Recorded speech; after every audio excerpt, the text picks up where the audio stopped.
Assalamualaikum warahmatullahi wabarakatuh. Waalaikumsalam warahmatullahi wabarakatuh. Apa kabar Pak Eka hari ini?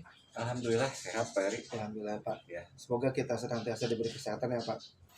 Pak, berkenaan dengan saya yang sedang mengikuti kegiatan program Guru Penggerak Angkatan 11 di Kabupaten Majalengka, ada dalam demonstrasi konseptual modul 3T1 melakukan wawancara dengan kepala sekolah tentang pengambilan keputusan yang berbasis nilai-nilai kebajikan. Dalam hal ini, saya akan mengajukan beberapa pertanyaan ke Bapak menyangkut hal tersebut yang dikatakan tadi sama saya. Mungkin bisa minta waktunya bentar Pak. Ya, mangga. Yang pertama, Bapak selaku kepala sekolah bagaimana cara mengidentifikasi apakah kasus yang dihadapi itu termasuk dilema etika atau bujukan moral Pak? Ya, terima kasih ya Pak Eri ya. Memang belum lama ya ditugaskan, tetapi ya alhamdulillah ada beberapa pengalaman karena mungkin dari sebelumnya juga sudah ada di posisi second link apa ya sebelumnya, tapi bukan second choice, bukan. Jadi artinya pengalaman itu sudah ada, bahkan sejak menjadi guru pun sebetulnya kita sudah ada pengalaman untuk dilema, membedakan dilema etika dengan rujukan moral ya. Tentu saja membedakannya ya, kalau untuk hanya membedakan saja ya sangat mudah. Itu kan pertentangan atau dilema yang ini benar, menurut ini juga benar, gitu. Itu kan berarti dilema etika. Rujukan moral kalau ada yang secara aturan benar, tetapi dari sudut pandang lain gitu kan salah, tetapi ya memang harus dilakukan gitu kan. Itu saja sudah mudah sih untuk membedakannya Pak. Kemudian dalam pengambilan keputusan dilema etika Pak, kan itu ada benar dengan benar, sama-sama mengandung nilai kebajikan. Bagaimana langkahnya untuk menyelesaikan masalah ini Pak? Nah, kita kalau benar dengan benar tentu tujuan utama dari pengambilan keputusan ada beberapa prinsip lah, terutama kalau saya mungkin lebih ke arahnya ini mau kemana, tujuan akhirnya apa yang ingin dicapai kan, tujuan akhirnya apa yang ingin dicapai itu dulu. Kalau tujuan akhirnya sudah jelas nih mau yang ingin dicapai ini, berarti orientasinya ke situ, berarti yang mana yang harus kita ambil.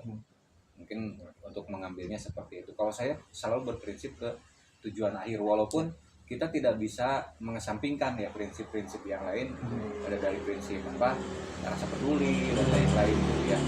Itu juga tidak bisa dikesampingkan, tetapi prioritaskan terhadap tujuan akhirnya sebagai pengambil keputusan di sebuah lembaga. Kemudian langkah-langkah dalam pengambilan keputusan dilema etika seperti apa Pak langkahnya di Bapak? Kalau untuk langkah biasanya ya intinya gini, jangan pernah mengambil keputusan ketika kita belum tahu secara utuh permasalahannya gitu ya.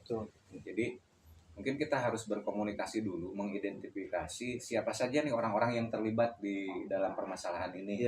Yang terlibatnya siapa, kemudian kita mencoba berkomunikasi, mencari data gitu ya, mencari data fakta yang mendukung terhadap keputusan tersebut, sehingga kemudian setelah terkumpul data, terkomunikasikan, kita bisa yakin yang mana keputusan yang terbaik. Betul. Jadi Bapak lebih cenderung mengidentifikasi yang terlibat dulu ya Pak. Kemudian fakta-fakta pendukung juga harus hadir dalam proses pengambilan Pak. Betul Pak. Kemudian dalam pengambilan keputusan beberapa kali dalam menyelesaikan masalah dilema etika, langkah mana yang paling efektif Pak? Yang paling efektif kalau menurut saya ya, dari beberapa langkah itu, yang pertama yaitu tadi, tentukan dulu tujuannya. Tujuannya kemana nih? Kalau tujuannya memang untuk lembaga, maka bagaimana kita meramu keputusan itu menjadi dapat diterima oleh semua pihak gitu ya, untuk dijadikan supaya ini berjalan gitu dengan lancar nantinya ke depannya. Mungkin seperti itu Pak Erik. Kemudian tantangan apa Pak yang Bapak hadapi dalam pengambilan keputusan ini? Nah, mengenai tantangan jelas sekali, besar sekali tantangannya. Terlebih mungkin di setiap lembaga itu punya budaya, punya kultur yang berbeda-beda. Ya. Nah, seperti di sekolah yang saya sekarang juga ini kan, saat ini bisa dibilang terpisahkan antara dua dua jurang, dua generasi yang berbeda. Oh iya betul. Ada dua generasi yang berbeda, generasi yang sepuh, kemudian generasi guru-guru yang masih baru. Iya, betul. Ini cara berpikir, cara bertindaknya juga sangat berbeda sekali. Nah, ini kan harus perlu dijembatani nih, mencari supaya sinkron gitu ya, supaya dapat diambil oleh semua pihak. Gitu. Jadi kalau menurut saya yang paling efektif itu adalah tentukan dulu tujuannya. Kalau tujuannya adalah untuk lembaga, insya Allah walaupun ada yang sebutlah keputusan itu bertolak belakang dengan keinginannya, dia akan sadar bahwa ini hanya sebatas keinginan atau sebatas kepentingan sesaat kelompok tertentu gitu kan misalnya. Tapi kalau itu untuk sesuatu hal yang lebih besar, dia akan bisa menerimanya. Kemudian Pak, dalam proses pengambilan keputusan yang Bapak ambil ini, apakah Bapak punya jadwal tertentu? Misalkan ada ini pengambilan keputusan harus dibereskan berapa bulan ke depan atau berapa hari ke depan, ataukah begitu ada masalah Bapak langsung laksanakan langkah pengambilan keputusan di tempat itu bagaimana? Kalau jadwal tentu tidak punya jadwal tersendiri, tetapi selalu berprinsip apapun masalahnya harus diselesaikan. Apapun masalahnya harus diselesaikan. Tetapi tidak terburu-buru juga. Tidak terburu-buru artinya tidak terburu-buru untuk mengambil keputusan, tetapi buru-buru segeralah mengambil langkah. Segera ambil langkah, cari data, cari orang-orang yang terlibat, kemudian mempertimbangkan dan lain sebagainya. Itu sesegera mungkin itu. Tetapi kalau untuk memutuskan, nah ini agak dipertimbangkan, karena jangan sampai dianggap keputusan ini terkesan terburu-buru sehingga salah ambil keputusan. Terutama setelah punya nih keputusan ini loh yang saya ambil keputusan ini perlu ditinjau ulang bagaimana kalau misalnya saya ada di posisi itu gitu kan. Nah ini penting juga. Kemudian kira-kira Bapak nggak punya faktor untuk memudahkan dalam pengambilan keputusan ini? Punya Pak faktor apa yang memudahkan lah? Yang memudahkan tentu yang pertama ya Pak Eri. Yang pertama ini mungkin sebagai tips ya mungkin. Kalau saya berbagi, jangan pernah ambil keputusan di saat kondisi emosional kita tidak stabil. Betul Pak. Tidak stabil. Jadi kalau kita lagi memang ya sebutlah kadang-kadang ada yang bikin jengkel, ada yang bikin ini ya. Jangan pernah ambil keputusan di saat itu. Dikhawatirkan nanti keputusannya tidak objektif. Nah, jadi yang pertama itu kita ambil keputusan benar-benar atas pertimbangan yang matang, bukan berdasarkan emosi gitu. Nah, itu yang pertama. Nah, yang keduanya untuk memudahkan itu ya komunikasi. Komunikasi di sini tidak perlu berkomunikasi dengan semua orang. Itu terlalu banyak menyita waktu, energi ya. Karena kita juga kan bisa melihat kondisi di sebuah lingkungan, pihak mana yang terlibat, kemudian pihak mana yang berpengaruh. Nah ini yang penting ya. Jadi ya cukuplah dengan beberapa dan itu tapi yang potensi untuk keputusan itu bisa diterima dengan baik oleh semua pihak. Yang terakhir Pak, pembelajaran apa yang Bapak ambil dalam setiap pengambilan keputusan dalam dilema etika? Ya, pembelajaran yang saya ambil terutama ya yang tadi saya sebutkan bahwa jangan pernah mengambil keputusan dalam keadaan kita tidak stabil, yang pertama. Dan yang kedua adalah bagaimana kita berkomunikasi dengan semua orang itu sangat penting. Jadi ilmu komunikasi harus kita kuasai untuk menyeleksi permasalahan yang gitu Pak Erik. Bapak dapat saya tarik kesimpulan Pak dari obrolan kita kali ini, cara pengambilan keputusan Bapak selama ini adalah selalu berbasis hasil akhir Pak atau tujuannya Pak. Kemudian langkah-langkahnya seperti yang tadi disampaikan adalah mengumpulkan data, kemudian Ya. siapa yang terlibat dulu, kemudian tidak dalam keadaan emosi, dan ilmu komunikasi juga harus dikuasai supaya Dan nanti terakhir pengujian, Pak. pengujian. Pengujian. Jadi ketika kita sudah ambil keputusan ini, kita coba diuji itu jadi kayak ini benar apa enggak ya gitu kalau keputusan ini Iya, yang kita ambil. Kalau kita di posisi ini apa yang kita rasakan. Nah, ya, seperti itu. ya betul Pak. Jadi saya sangat bangga sekali, banyak ilmu yang saya dapat dari hasil obrolan kita kali ini. Tentunya mungkin akan menjadi bekal saya nanti dalam pengambilan keputusan, apa itu dilema etika atau budaya moral. Dan saya juga terima kasih Pak atas waktunya. Ya. Saya doakan semua semoga Bapak dalam keadaan sehat walafiat. Assalamualaikum warahmatullahi Amin. wabarakatuh. Waalaikumsalam.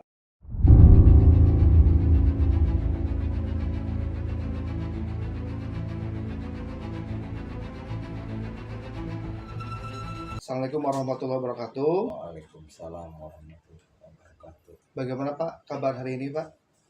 Alhamdulillah sehat Pak Heri. Ya, mudah-mudahan Bapak selalu sehat ya Pak.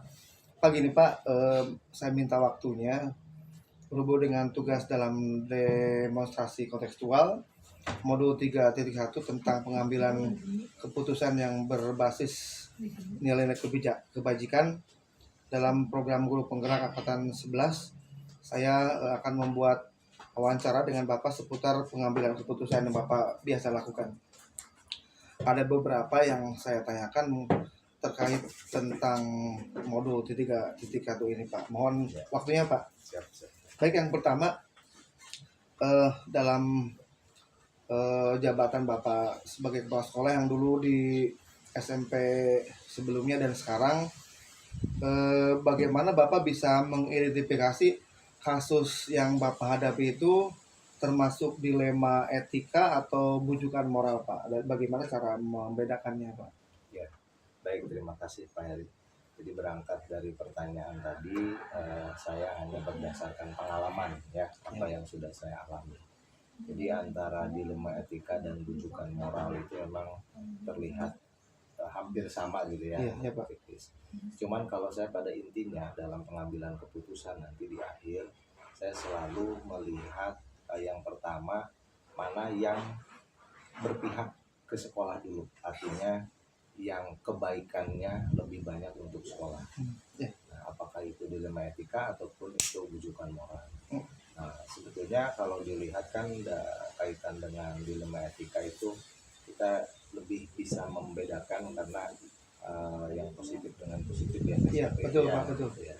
Nah, teman, semua kasus yang dihadapi nanti pada akhirnya kalau saya lebih ke bagaimana ini keberpihakan Betul. kalau di pengalaman saya seperti itu. Jadi bisa dibedakan antara kalau bujukan moral mungkin lebih cenderung ke satunya salahnya Pak, kalau satunya benar. Kalau dilema etika dua-duanya positif, tapi Bapak lebih pentingkan ke keperluan sekolah ya Pak. Terima kasih Pak. Kemudian bagaimana Bapak menjalankan pengambilan keputusan di sekolah Bapak, terutama nih kasus yang tadi dilematika Pak. Tadi kan sudah diketahui bahwa ini adalah kasus yang dilema etika yang dua-duanya benar, satu dilema bujukan moral, yang satunya sekarang bagaimana cara untuk mengambilan keputusan dalam dilema etika Pak yang sama-sama positif Pak? Ya. Nah, dari pengalaman saya yang pertama adalah sebelum mengambil keputusan di akhir kita melibatkan dulu semua orang yang terlibat. Itu yang pertama. Jadi nanti kita bisa mendapatkan banyak masukan dan sebelum nanti di akhir kita memutuskan. Walaupun memang kepala sekolah punya diskresi, apapun yang diputuskan oleh kepala sekolah itu kan nanti bisa jadi keputusan. Nah, tapi agar keputusan itu nanti tidak banyak menimbulkan ekses atau hal-hal yang kurang baik, maka saya dimulai dari mendengarkan dari semua. Nah, kemudian kalau di teori itu kan ada 9 langkah pengambilan keputusan. Ya, betul. Ya, minimal nanti setelah mendengarkan semua masukan-masukan, kemudian tadi kembali lagi ke pertanyaan pertama, mana yang lebih banyak kebaikannya atau sisi positifnya bagi sekolah, baru itu saya putuskan. Jadi kalau saya langkahnya lebih ke arah seperti itu. Ya, betul Pak. Di langkah pertama itu mengumpulkan stakeholder ya Pak yang dari sekolah. kemudian yang di kebijakan itu cenderung mana yang dari benar duanya positif itu yang paling ke sekolah Pak kebetulan. Bapak kemudian dalam pengambilan keputusan Bapak ambil biasanya kira-kira pengambilan keputusan dalam kasus dilema etika mana yang paling efektif Pak menurut Bapak? Dalam dilema etika, kalau bilang yang paling efektif itu ya tadi ya, karena kita eh, positif dengan positif, yang baik Ya. dengan baik itu yang agak berbenturan ya. Nah yang paling efektif itu ya tadi, ketika kita keputusan itu didasari minimal dari data yang otentik. Iya betul. Ya, minimal gitu ya. Kemudian yang kedua juga nanti tidak bertentangan dengan norma yang ada di sekolah tersebut, karena biasanya di setiap satuan pendidikan dia punya ciri khas masing-masing Ya. ya, jadi ini harus juga kita pertimbangkan seperti itu. Dan biasanya dalam pengambilan keputusan itu ada tantangan-tantangan. Ya, Pernah mungkin Bapak mengalami tantangan, mungkin bisa dijelaskan Pak di sini. yang jelas tantangan tadi yang saya sebutkan, di setiap satuan pendidikan mereka punya kekhasan masing-masing, ada kebiasaan, ada kultur yang sudah terbangun, dan tidak selamanya sebetulnya kultur itu sesuatu hal yang baik ya. Kadang-kadang ada hal yang kalau menurut aturan ini salah, Ya. tapi sudah menjadi sebuah kebiasaan di tempat tersebut. Iya. Nah ini menjadi tantangan bagi kita sebagai pengambil keputusan agar jangan diteruskan. Kenapa? Nah, kita berikan dulu edukasi kepada semua teman-teman yang ada di sekolah bahwa ini tidak seharusnya seperti ini ketika kita ngambil keputusan. Jadi sebaiknya kita mengikuti aturan yang ada. Ini contoh ya, itu satu tantangan. Ya, betul. Ataupun ada hal yang lain misalnya yang lebih apa ya, yang lebih menantang, itu biasanya di satu sekolah suka ada kingmaker. Ya. Nah, dia bukan siapa-siapa tapi dia kingmaker. Punya pengaruh gitu. Punya pengaruh. Nah, ini juga perlu komunikasi yang efektif. Iya. Itu termasuk tantangan yang biasa. Ya. Kemudian Pak, misalkan dalam sebuah sekolah ada suatu kasus dilema etika yang terjadi, apakah Bapak punya jadwal penyelesaian? Jadi maksud saya, apakah pada waktu ada kegiatan masalah itu langsung diselesaikan di tempat, atau punya jadwal nanti aja, atau ini masalahnya tidak perlu diselesaikan nanti aja dalam kurun waktu tertentu, atau bagaimana Pak cara jadwalnya? Ya, kalau saya prinsipnya begini, setiap permasalahan yang muncul termasuk tadi kaitan dengan dilema etika itu harus sesegera mungkin diselesaikan, karena memang kadang-kadang ada beberapa orang yang suka tidak nyaman kalau kita agak mengulur-ngulur lah kesannya gitu ya. Maka kalau saya prinsipnya segera diselesaikan gitu. Memang diselesaikannya dalam waktu 1 hari, 2 hari gitu, tapi ya prinsipnya dengan waktu yang seefisien mungkin segera. Tapi mungkin dengan tadi dulu langkah-langkahnya dikumpulkan seluruh yang terlibat, kemudian elemen-elemen sekolah. Betul. Bapak juga harus cari fakta pendukung baru bisa diselesaikan. Jadi tidak mungkin dalam 1 hari 2 hari, mungkin ada beberapa hari ya Pak dalam untuk penyelesaian. Jadi saya pikir bagus Pak seperti itu Pak, supaya kebanyakan sekolah itu memandang kenapa ini Bapak kelas siap diam saja. Tapi mungkin ada di belakangnya sudah ada action sebetulnya ya. Kemudian Pak, setelah Bapak analisis misalnya faktor-faktor yang memudahkan Bapak untuk pengambilan keputusan dalam kasus dilema etika apa kira-kira Pak yang telah dilaksanakan? Nah, yang memudahkan itu jelas yang pertama ketika kita sudah membuka komunikasi dulu dengan semua stakeholder. Jadi kita sudah tahu gambarannya ini warga mau kemana, mau seperti apa, gitu, atau cenderung kalau harus memilih pilihannya kemana. Dan yang kedua tadi didukung dengan data juga, dan menghindari rasa kurang puas dan lain sebagainya gitu dari teman-teman, apalagi stakeholder yang ada di sekolah. Seperti itu. Jadi saya simpulkan berarti kalau keputusannya itu sudah hampir merujuk kepada satu hal, mungkin bisa cepat diputuskan, dan faktor pendukung juga harus ada ya Pak. Selain untuk memberikan bukti kepada para yang tidak puas, nanti bisa Bapak jelaskan Pak, oh ini faktanya, supaya ini benar-benar akurat seperti itu Pak. Kemudian dalam Bapak menjadi kepala sekolah, ini bagaimana pengalaman yang paling apa, pernah nggak ada satu pengalaman yang dalam pengambilan keputusan dilematika itu paling menyita perhatian Bapak, Pak? Ya, oke, kalau bicara pengalaman pasti ada gitu ya. Hmm. Karena kebetulan saya sudah 2 kali ditugaskan di 2 sekolah yang ada berbeda. Cuman yang waktu itu agak menantang gitu ya pengalamannya. Ini saya ceritakan aja bahwa ketika kita harus memilih travel yang mana. Ini saya Oh iya ceritakan betul ya. travel Itu yang realitas mana, Pak, ya. kira-kira. Nah, karena memang pada dasarnya kan setiap travel menawarkan hampir sama, Iya. ya kan, pelayanan dan kemudian apa costnya berapa. Tetapi kan pada akhirnya kita harus memilih salah satu. Nah ini agak pengalaman saya waktu itu agak menantang lah. Kenapa? Karena agak alot gitu. Iya, iya. Dan ternyata setelah dibuka, dikomunikasikan, nah tentunya tadi Pak, kita ada data. Nah data ini walaupun sekecil apapun itu bisa jadi pembeda. Dan di akhir inilah yang dijadikan salah satu pijakan untuk Iya. keputusan Iya, itu. betul. Mungkin yang terakhir Pak ini dari pertanyaan tadi yang saya ajukan ke Bapak, nah kira-kira pembelajaran apa yang dapat ambil dalam pengalaman menjadi sekolah dalam pengambil keputusan dalam dilematika Pak, Ya. pembelajarannya? Jadi saya banyak belajar Hmm. ketika menjadi seorang pimpinan. Keputusan itu tidak serta-merta kita bisa mengambilnya. Walaupun memang kita sebagai tadi saya katakan sebagai kepala sekolah itu punya kewenangan Punya penuh gitu power ya. ya Pak. Nah, cuma nanti akan ada dampak. Nah, pembelajaran bagi saya adalah saya selalu melibatkan semua warga sekolah. Kemudian juga tadi membangun komunikasi positif. Betul. Ya, termasuk ketika di satuan pendidikan tadi ada beberapa kingmaker tadi yang saya sebutkan. Ya. Nah, itu justru harus dijalin komunikasi yang intens dengan mereka biar kita tahu mereka ini maunya apa, arahnya bagaimana gitu ya.